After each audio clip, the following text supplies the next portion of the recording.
Buat. Tapi saya tahu. Okey? Sudah, dulu. Awal-awal ni. Cuba buat. Kita cuba buat. Okey?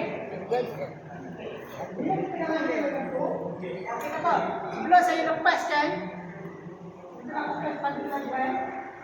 tambah lagi momentum dan power sapuai kita. Kita masuk, kita rujuk balik pada teknik aktif tahap kedua. Apa teknik aktif tahap kedua? Kita tambah. Apa dia? Kita ada langkah ke? Sapuai kita tambah langkah. Untuk kita tambahkan momentum. Yes. Daripada sini. Kita pergi. Push sapu. Boleh? Okay, go. Kita ambil cara